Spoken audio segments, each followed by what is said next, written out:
አንድን ሰው ኮራፕትድ ማለት ሙሰኛ ነው ማለት ነው። የት ነው ሙስና ስቀበል ያየኝ ብሎ በህግ ኬስ ፊት ለፊት ያቀርበዋል። ይሄ ያስጠይቀዋል፣ ራይስ ያስቀጣልም፣ ምንም ጥያቄ የለም። አንድን ሰው ኮራፕትድ ብሎ መናገር ማለት ነው። ወይም አንድን ሰው መንገድ ላይ አግኝተው ሌባ ብለህ ብትሰድበው የት ነው ስሰርቅ ያየኝ ብሎ ህግ ፊት ሊያቀርብ ይችላል። ማስረጃ አምጣ ይላል። ሄዶ ከዛ በኋላ ጥያቄዎችን በህግ አግባብ ምንድነው ሌባ ብሎ ሰድቦኛል፣ የት ነው ስሰርቅ ያየኝ፣ ማስረጃዎቹን ያቀርብልኝ። ሌባ ብሎ በሰደበኝ ምክንያት ሌባ ተብያለሁ። ሌባ ብሎ በሰደበኝ ምክንያት በሌሎች ሰዎች ዘንድ ተአማኒነቴን አሳጥቶኛል ብሎ አንድ ሰው ቢከስ ያስፈርድበታል። ይሄ ጥሰት ነው፣ ወንጀል ነው፣ ጥሰት ነው። ኮራፕትድ ማለት ሙሰኛ ነው ብሎ ራይስ መናገሩ በዛን ወቅት ከየት ነው ሙስና ሶስት ሊያየኝ ገንዘብ ስቀበል ከየት ሙስና ማለት ዞሮ ዞሮ ገንዘብ ንብረት መቀበል ነው አይደል? ልክ ነው። የት አይተሃል ማስረጃ አቅርብ ብሎ ጥያቄ ያቀርበዋል። የለም ሙስና ያለበት ይመስለኛል ማለት ግን ሌላ ትርጉም ነው የሚሰጠው ሰው። ይሄኛው ግን የዲክላን ራይስ አስተያየት ቢሰጥ እንኳን የሰጠው አስተያየት ከተከሰቱ ክስተቶች አንፃርም እኔ ያን ያህል ለጥያቄ የሚያበቃ ነው ብዬ አላምንም። ምክንያቱም ሪል የሆነ ፎልት ዳኛው ሰርቷል፣ የህግ ጥሰት ፈጽመዋል፣ የራሳቸው የሚመሩበትን መመሪያቸውን ህጋቸውን ጥሰዋል ይላል እኮ በግልጽ እኮ ነው። ሃንድቦልን በተመለከተ የአልፎንሶ ዴቪስም ጥፋት ሰርቷል። የባየር ሙኒኩ ተጫዋች ላይ ከጭኑ ወደ እጁ ስለሄደ ማለት ነው። የዴክላን የቤን ዋይትም ደግሞ ከእግሩ ባት በጎን በኩል ካለው ጨርፎ እጁን ስለነካው ራሳቸው ያሰፈሩት ሃንድቦልን በተመለከተ አንድ ተጫዋች ፔናልቲ ሳጥን ውስጥ ከሰውነቱ እጁን ጨርፎ ከሰውነቱ ኳሱ ነክቶ ደረቱንም ይሁን ጭንቅላቱንም ይሁን እግሩንም ይሁን ጭኑንም ይሁን ጨርፎ እጁን ከነካ ኖ ፔናልቲ ብለው ደምድመዋል እኮ አስቀምጧል። ትናንት እኮ እንግሊዘኛውን በግልጽ ፍሬዙን አነበብ ነው። ስለዚህ ዳኛው የህግ ጥሰት ፈጽመዋል፣ የራሳቸው የሚመሩበትን ህግ ጥሰዋል። መጀመሪያ ላይ ልክ ነበሩ፣ ሄደው በቫር የቀለበሱት ደግሞ በቫር ነው ፔናልቲውን የሰጡት ደግሞ እንዳጋጣሚ ሆኖ ማለት ነው። እያንዳንዱ የኤዘንም የቀለበሱት በቫር ነው፣ ሁለቱም በቫር ነው የተቀለበሰው።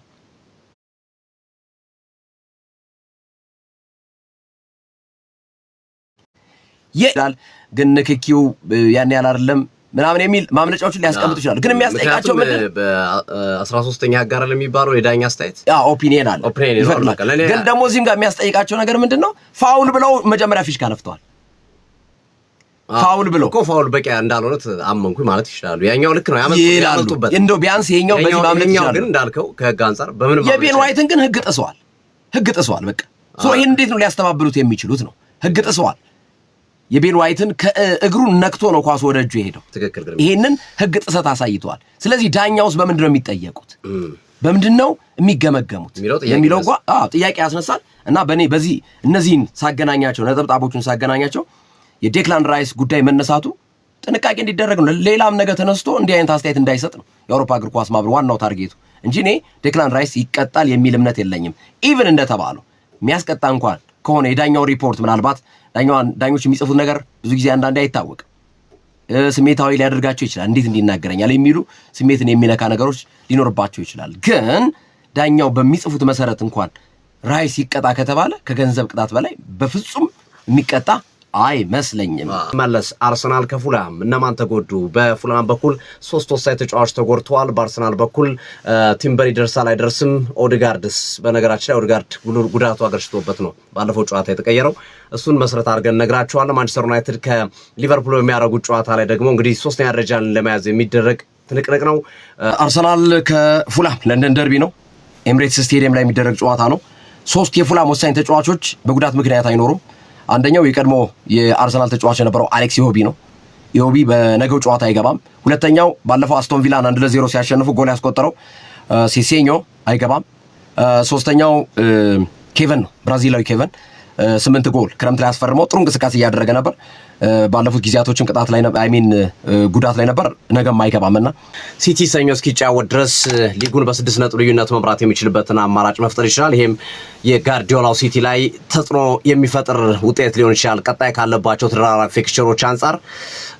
ስለዚህ ለአርሰናሎች በጣም ወሳኝ ጨዋታ ነው። ጨዋታ አርሰናል ድል ማድረግ የሚችል ከሆነ ሲቲን ጫና ውስጥ መክተት ስለሚችል ማለት ነገር ከተሸነፈ አቻ ከወጣ በተቃራኒው ለሲቲ ሰርግና ምላሽ የሚሆንበትና ይበልጥ እድሎችን የመጠቀም እድሉን የሚያሰፋበትን አጋጣሚ የሚፈጥር ነው የሚሆነው። ስለዚህ ለአርሰናል ይሄ ጨዋታ ወሳኝ ነው ብለን ማንሳት እንችላለን።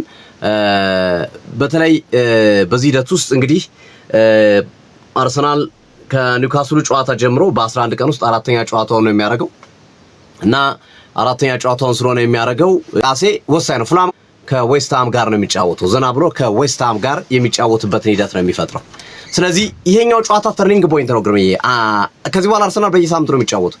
ኢቭን የዌስትሃም ከአትሌቲኮ ማድሪድ ጨዋታ በኋላ የዌስትሃሙን ጨዋታ 5 ቀን ረፍት አለው። ማክሰኞ ነው የሚጫወተው ከዌስትሃም ጋር፣ ቅዳሜ ነው የሚጫወተው። 5 ቀን አካባቢ ረፍት አለው። ከዛ በሳምንት ነው በርንሌይን በሳምንት ፓላስን እያገኘ የሚሄደው ማለት ነው። ስለዚህ ይችኛዋ አርሰናል ጥርሱን ነክሶ የሚጫወትባት ጨዋታ ናት። ይሄኛውና የማክሰኞ ይሄ የሻምፒዮንስ ሊግ ጨዋታ ምናልባት የፉላሙ ጨዋታ የማክሰኞ የሻምፒዮንስ ሊግ ጨዋታ ላይ ኢፌክት ሊፈጥር ይችላል። ድካም ካለ፣ ጉዳቶች ከተከሰቱ እና መሰል ነገሮች ሻምፒዮንስ ሊግ ላይ ኢፌክት ሊፈጥር ይችላል። ግን ይሄኛው ጨዋታ ጥርስን ነክሰ እንደምንም ብለህ ማሸነፍ ያለብህ ጨዋታ ነው። ከዌስትሃም ጋር እሑድ ነው የሚጫወተው። እሑድ ነው 5 ቀን ክሊር 5 ቀን ረፍት ከማክሰኞ ጀምሮ ሮብ፣ ሐሙስ፣ አርብ፣ ቅዳሜ፣ እሑድ 6 ቀን ማለት ነው እስከሚጫወትበት ቀን ድረስ 6 ቀን ማታ ስለሆነ የሚጫወተው። ስለዚህ ይችኛዋ ተርኒንግ ፖይንት ናት፣ በጣም ወሳኝ ናት ለመድፈኞቹ አርሰናሎች። ፉላም ግርምዬ በዚህ ውድድር ዓመት አሁን ያለበት ደረጃ ወይ አይወርድም ወይ አይወጣም ሊባል የሚችልበት ቦታ ላይ ቢሆንም ግን ጨዋታውን ማሸነፍ የሚችል ከሆነ ነጥቡን 48 በማድረስ ያው ነጥቡን 51 በማድረስ 6ኛ ደረጃ ይመጣል። ነገራችን ላይ ካሸነፈ ፉላም 48 ነጥብ አለው። 51 ነጥብ አድርሶ የብራይተንን ቦታ ሄዶ 6ኛ ደረጃ ላይ ያ ማለት ኖቲንግሃም ሻምፒዮንስ ሊጉን ካሸነፈ 6ኛ ደረጃ ላይ ያለው ቡድን ሻምፒዮንስ ሊግ ይሳተፋል። ያ ባይሆን እንኳን ዩሮፓ ሊግ ይሳተፋል ማለት ነው። ስለዚህ ለፉላምም ቀላል የሚባል ጨዋታ አይደለም። በተለይ ባለፈው ሳምንት አስቶን ቪላን ከሜዳው ድረስ ሄዶ ያሸነፈበት ውጤት በዚህ ጨዋታ ላይ እጅግ ጠቃሚ 3 ነጥብ ለማግኘት እንዲንቀሳቀስ የሚያደርገው ነው የሚሆነው። ለዛ ነው የጨዋታው ግለት ከፍ ያለ የሆነው። በነገራችን አስቶን ቪላ ማሸነፉ ነው ግርሜ የነገው ጨዋታ በጣም ጠባቂ እንዲሆን ያደረገው ፉላምን። በአስቶን ቪላ ቢሸነፍ ኑሮ ፉላም ለምንም አይጫወትም ነበር። ምክንያቱም ከብራይተን ጋር 6ኛ ደረጃ ላይ ከሚኖረው ቡድን ጋር የ6 ነጥብ ምናምን ልዩነት ይቀረዋል። 3 ጨዋታ ነው የሚቀረው ከነገው ጨዋታ በኋላ። ስለዚህ ተስፋ ሊያስቆርጥ የሚችልበት እድል ነበር። አርሰናል ደጋፊዎች ናቸው።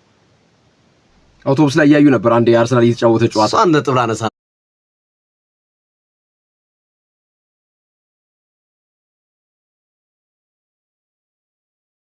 ነበረ። አርሰናል ከቶተናም የነበረ ጨዋታ ነው። ኤግዛክትሊ አርሰናል ከቶተናም ሲጫወቱ ሙሉ የፉላም ተጫዋቾች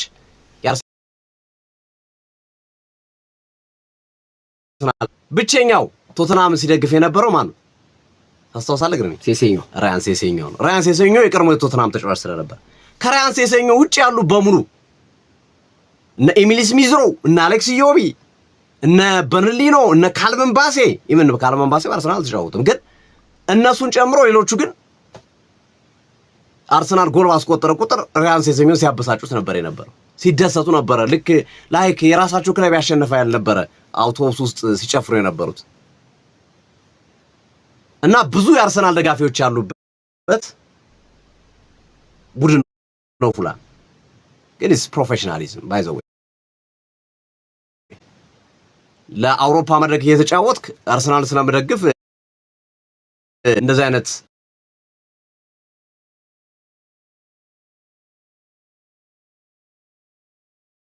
አመለካከትና አስተሳሰብ ሊኖር አይገባም። ግን ነገሩን ነው ራማ ብዙ ልጆቻችን ያሉበት ክለብ ነው የሚል ነገር ይሰጣሉ። ማርኮ ሲልቫ ምንድን ነው ያሉት ከጨዋታው በፊት በሰጡት አስተያየት ሰሞኑን ራያን ሴሴኞ አለመኖሩ በጣም ያጎልብናል። ምክንያቱም በልኗ የሚጫወተው ራያን ሴሴኞ በፍላጎት ነው የሚጫወተው። ይበልጥ ተጨማሪ ምክንያት አለው። ቶተናም በነበረበት ጊዜ የአርሰናልና የቶተናም ፉክክር ያውቃል። ስለዚህ ይበልጥ ተጨማሪ ኢነርጂ ሆነናል ብሎ ከማሰብ አንጻር ነው ያንን ሐሳብ ሲሰጡ የነበሩት። ሁለቱ ቡድኖች ባደረጓቸው ጨዋታዎች ባለፉት 32 ጨዋታ ፉላም ኤምሬትስ ስቴዲየም ላይ መጥቶ አሸንፎ አያውቅም። ወደ አርሰናል ሜዳ መጥቶ አሸንፎ አያውቅም። 25ቱን አርሰናል አሸንፏል፣ 7ቱን አቻ ወጥቷል። በእንግሊዝ እግር ኳስ ታሪክ በሜዳው ከአንድ ክለብ ጋር ተጫውቶ ረጅም ጨዋታዎችን ሳይሸነፍ በመጓዝ አርሰናል ባለ ታሪክ ነው። ፉላም ላይ አንድ ቡድን ወደ ዲሴምበር 2023 ላይ 2-1 ያሸነፈበት ፉላም 13 ጊዜ የፕሪሚየር ሊጉን መሪ የሆነ ቡድን ጋር ተጫውቶ አንድም ጨዋታ አላሸነፈም። 10ን ተሸንፏል፣ 3ቱን አቻ ወጥቷል። ብቸኛው 2004 ላይ ከሊቨርፑል ጋር 2-2 በሆናቸው ውጤት ይወጣበት ነው። የሊጉን መሪ ማሸነፍ ለ13 ተከታታይ ጨዋታዎች አልቻለም። አርሰናሎች በ17 የፕሪሚየር ሊግ የሜዳቸው ጨዋታ 11 ጎል ነው ያስተናገዱት። በኤምሬትስ በዘንድሮ ውድድር ዓመት አንዴ ብቻ ነው ጎል ያላስቆጠረው አርሰናል። ከሁለት ጎሎች በላይ በዚህ ስቴዲየም ውስጥ ያስተናገደው ከማንቸስተር ዩናይትድ ጋር 3-2 የተሸነፈበት ነው። ሁለትና ከዛ በላይ ጎል ያስተናገደበት እና የበቀደሙ የበርማውስ 2-1 የተሸነፈበት ነው። ሁለት ሽንፈቶች ነው ያስተናገደው በሜዳው በዚህ ውድድር ዓመት። ፉላም ባለፉት 6 የፕሪሚየር ሊግ ጨዋታ በአራቱ ጎል ማስቆጠር አልቻለም፣ ግን ባስቆጠረባቸው ጨዋታዎች ጨዋታ አሸንፏል። በርንሌይን ባስቆጠረበት ጨዋታ 3-1 አሸንፏል። አስቶን ቪላ ባስቆጠረበት ጨዋታ። ስለዚህ ፉላም ካስቆጠረ ያሸንፋል ማለት ነው ባለፉት 6 ጨዋታዎች። ነገር ግን ከ6ቱ በአራቱ ማስቆጠር አልቻለም።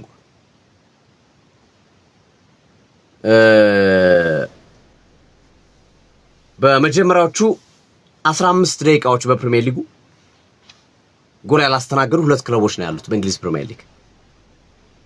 አንደኛው ፉላም ነው፣ ሌላኛው ማንቸስተር ሲቲ ነው። ነገር ግን ዘ ኮቴጀርስ በሁለተኛው አጋማሽ ያም ከ45ኛው እስከ 60ኛው ደቂቃ ባለው ብዙ ጎል ያስተናገደ የፕሪሚየር ሊግ ክለብ ነው። 12 ጎል አስተናግዷል ከ45 እስከ 60ኛው ባለው ደቂቃ። በዘንድሮው ውድድር ዓመት ቁጥር 1 ቁጥር ያለው ነው። 28 ሹቶች አሉ፣ 22 ቻንሶችን ፈጥሯል። ኳሱን ይዞ ከሄደ በኋላ ማለት ነው፣ ቦል ኬሪ አድርጎ ከሄደ በኋላ በመስጠት ይሄ ጥሩ ቁጥር ነው ለቡካዮ ሳካ። ሃሪ ዊልሰን 10 ጎሎችና 6 አሲስቶችን በማድረግ የፉላም ኮከብ ጎል አግቢ ኮከብ አሲስት አድራጊም ነው። ከመቶ በላይ ፓሶችን በተቃራኒ ቡድን ውስጥ 137 ኳሶችን በማድረግ ከመቶ በላይ ተቾችን በተቃራኒ ቡድን ውስጥ በመንካት 100 ኳሶችን በመንካት በአውሮፓ ካሉ 13 ምርጥ ተጫዋቾች አንዱ ነው ሃሪ ዊልሰን። ሳጥን ውስጥ 137 ኳሶችን ፓስ በማድረግ በተቃራኒ ሳጥን ውስጥ 100 ኳሶችን በመንካት ከመቶ በላይ ኳሶችን በመንካት ከ13 ምርጥ አማካኞች መካከል ወይም ከ13 ምርጥ ተጫዋቾች መካከል ሃሪ ዊልሰን አንዱ ነው። ስለዚህ እነዚህ መሰረት አድርጋችሁ የነገውን ጨዋታ እንድታጣጥሙ አርሰናል ከፉላም። ከጉዳት ጋር በተያያዘ አርሰናል ኦዴጋርድ ተጎድቶ ነው የወጣው። ግርሜ ባለፈው ጨዋታ የጉልበት ጉዳት በተወሰነ መንገድ ስሜት ስለተሰማው ለነገው ጨዋታ ላይደርስ ይችላል የሚሉ ግምቶች አሉ። ቲምበር አይደርስም። የቲምበር ጉዳት ግሬድ 1 ብሽሽት ነበረ፣ ግን የግሬድ 1 ከ1 እስከ 3 ሳምንት ነው የሚፈጀው ተብሎ ይታወቃል በህጉ መሰረት፣ ግን ከ3 ሳምንት በላይ ፈጅቶበታል። ስለዚህ ግሬድ 2 ነው ማለት ነው። ያ ከሆነ ደግሞ እስከ 8 ሳምንት ድረስ ሊሄድ ይችላል የሚል ስጋት አለ ተብሎ ይጠበቃል። ግን ሚካኤል አርቴታም የሆኑ ነገሮች ሜዳ ላይ እየሰራ ነው እያሉ ነው። ለነገው ጨዋታ ባይደርስም ምናልባት ለማክሰኞ ምናልባት ለቀጣይ ለዌስት ሃሙ ጨዋታ የመድረስ እድል ሊኖረው ይችላል የሚል ሐሳቦች እየተነሱ ነው የሚገኘው። ከዛ ውጪ ሚካኤል ሜሪኖ ነው በዚህ ሳምንት ማይደርስም። በሚቀጥሉት ሳምንታት ግን ወደ ውድድሩ የመጨረሻ ሳምንታቶች አካባቢ ሚካኤል ሜሪኖ የመድረስ እድል ይኖረዋል። በአርሰናል በኩል ሌላ የጉዳት ዜና የለም። የፉላሙን ቅድም 3ቱን ተጫዋች ስለተጠቀስክ ኤብሬቺዜ ባለፈው ጨዋታ ታስታውሳለህ ሶፊ ከኒውካስል ጋር በነበረው ጨዋታ ተቀይሮ ወጥቶ ነበርና ለጉዳቱ እስከ መቼ ነው የሚሉ ሐሳቦች ነበሩ እና ለጥንቃቄ ነው በሚል በአትሌቲኮ ማድሪዱ ጨዋታ ተሰልፎ ገብቷል ኤብሬቺዜ። ኦዲጋርድም ተመሳሳይ አይነት ነገር ነው እንጂ ኦዲጋርድን ለክፉ የሚሰጥ ጉዳት አይደለም ያስተናገደው እና የመግባት ቻንሱ ከግማሽ % በላይ ከፍ ያለ ነው። በጣም ከፍ ያለ ነው። ለነገው ጨዋታ ኦዲጋርድ የመግባት ነገሩ ሰፊ ነው። ጥንቃቄ ለማድረግ በሚል ነው ባለፈው እንጂ ያን ያህል ሲሪየስ የሆነ ጉዳት አጋጥሞት አይደለም የወጣው። እንዲሰመርበት ስለፈለኩ ነው። እሱም ፓርት መረጃውን በደንብ እያየው ስለነበረ ነው። ነገ ሚያዚያን ተላቀቀ አርሰናል። ሚያዚያን ተላቋል። ግንቦት ገብቷል። ግንቦት በትክክል ሌላው ቀላል የሚመስል ግን ከባድ ትንቅንቅ የሚታይበት በዋንጫውም ተጽዕኖ ላይ ፋክተር ከሚሆኑ ጨዋታዎች መካከል አንዱ ብሬንፎርድ ከዌስትሃም ጋር የሚያደርጉት ጨዋታ ነው። ምክንያቱም ዌስትሃም የህልውና ጥያቄ ያለበት ክለብ ነው። ላለመውረድ የሚደረግ ጨዋታ ነው። ዌስትሃም በሚቀጥለው ሳምንት ከአርሰናል ጋር የሚያደርገው ወሳኝ ጨዋታ አለ በዌስትሃም ሜዳ ማለት ነው።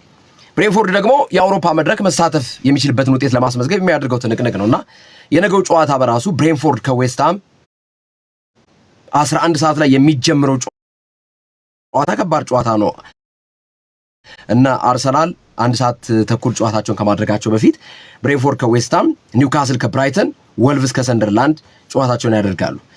የወልቭዝ እና የሰንደርላንድ ወልቭዝ መውረዱ የተረጋገጠ ነው። ሰንደርላንድ ምናልባት በኮንፈረንስ ሊግ የሚያሳትፈውን ደረጃ ለማግኘት የሚያደርገው ጨዋታ ነው። ኒውካስል ከብራይተን፣ በተመሳሳይ ብራይተን በአውሮፓ መድረክ መሳተፍ የሚችልበትን እድል በተለይ ብራይተን ነገ ኒውካስልን የሚያሸንፍ ከሆነና አስቶን ቪላ ከስፐርስ ጋር በሚኖረው ጨዋታ ነጥብ የሚያጣ ከሆነ ቀጣይ ጨዋታዎች ላይ በጣም ከባዶች ናቸው የሚሆኑት። ይሄኛውም በዋንጫው ላይ ተጽዕኖ የሚያሳርፍ ጨዋታ ነው። በየትኛው ጨዋታ? በማንቸስተር ሲቲ ላይ። ምክንያቱም የመጨረሻው ጨዋታ አስቶን ቪላ ከማንቸስተር ሲቲ ጋር የሚደረግ በመሆኑ ምክንያት ነው። የ8 ነጥብ ልዩነት ነው ያላቸው። ነገ ብራይተን አሸንፎ እንደገና አስቶን ቪላ የሚጥል ከሆነ የ5 ነጥብ ልዩነት ዝቅ ሊልባቸው ስለሚችል አስቶን ቪላን በጥንቃቄ የሚያደርገው ጨዋታ ነው። እሁድ ነው ከስፐርስ ጋር አስቶን ቪላ ቪላ ፓርክ ላይ ጨዋታውን የሚያደርገው። ግን ብራይተን ለመጠጋት ወደ አውሮፓ መድረክ ለመጠጋት የሚያደርገው ጨዋታ ነው ከኒውካስል ጋር የሚገናኘው። ስለዚህ እያንዳንዱ ጨዋታ በአርሰናልና በማንቸስተር ሲቲ በቀጣይ ጨዋታዎች ላይ ተጽዕኖ ሊያሳድሩ የሚችሉ ስለሆነ ጥሩ ፉክክር ይኖርባቸዋል ብዬ አስባለሁ። ማንቸስተር ዩናይትድ ከሊቨርፑል እሁድ የሚደረገው ጨዋታ ነው ኦልድ ትራፎርድ ላይ። ይሄ ጨዋታ ለሶስተኛ ደረጃ የሚደረግ ትንቅንቅ ነው። ከባድ ሚዛን ጨዋታ ነው። እንደሚታወቀው ማንቸስተር ዩናይትድ ማርሽ ቀይሮ የመጣው ማይክል ካሪክ ወደ አሰልጣኝነቱ መንበር ከመጣ በኋላ ነው።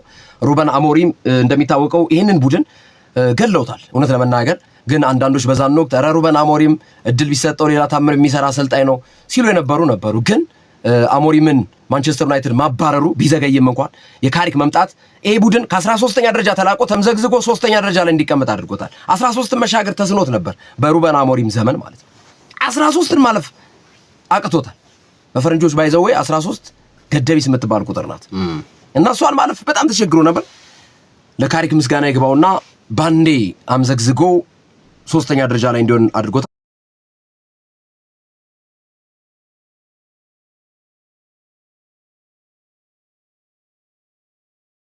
61 ነጥብ ነው ያለው። ሊቨርፑል ትንቅንቃቸው ከባድ ነው። ሁለቱም ተመሳሳይ 20 ፕሪሚየር ሊግ ዋንጫ ያላቸው ቡድኖች ናቸው። በነገራችን ላይ ሜሰን ማውንት በሚቀጥለው ዓመት የእንግሊዝን ፕሪሚየር ሊግ ዋንጫ ማንቸስተር ዩናይትድ